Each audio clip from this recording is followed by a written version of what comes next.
पवित्र। नमस्कार सभी आदरणीय मुख्य अतिथियों, शिक्षक गण और मेरे प्यारे साथियों, आप सभी को सादर प्रणाम। मेरा नाम है नीतू कुमारी। मैं एक एंकर के रूप में आप सभी को वीर गाथाओं के बारे में कुछ वीर की गति को प्रदर्शित करने जा रही हूँ।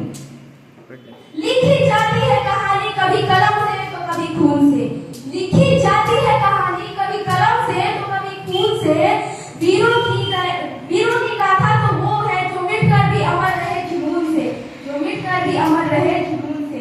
तो आओ आज हम सभी उन वीरों को सलाम करें और जिन्हें हम आजाद हवा दी, जिन्होंने हमें आजाद हवा दी। उनके कदमों की आहट आज भी सरहदों पर गूंजती है और उनकी गाथा हर भारतीय के दिल में बसती है, हर भारतीय के दिल में बसती है।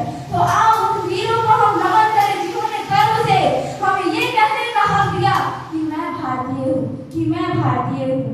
फिरंगी भी दंग रह गए दिख रहा था उनके माथों पे, फिरंगी भी दंग रह गए दिख रहा था उनके माथों पे। जब तलवार उठा लिए चूड़ियों वाले हाथों ने, जब तलवार उठा लिए चूड़ियों वाले हाथों ने।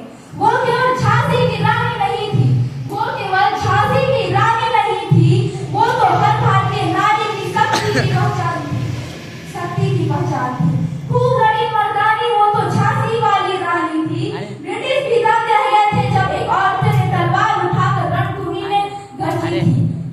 में गरजी थी, जिसने अपने लहू से इतिहास की किताब में वीरता का सुनहरा पन्ना लिख दिया, जिसने अपने भारतीय किताब में अपने सुनहरे लहू का पन्ना लिख दिया। जब अंग्रेजी हुकूमत ने भारत को गुलाम बनाने की ठानी तो एक नारी ने तलवार थाम ली और कह उठी, मैं अपनी झांसी नहीं दूंगी, मैं अपनी झांसी नहीं दूंगी।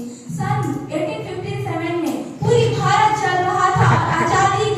आजादी में झांसी की रानी उस समय झांसी के लिए लड़ाई कर रही थी। एक नारी तलवार उठाकर खड़ी थी अंग्रेजों के खिलाफ। उन्होंने अपनी मर्दानी दिखाकर एक झांसी की रानी का फर्ज निभाया था।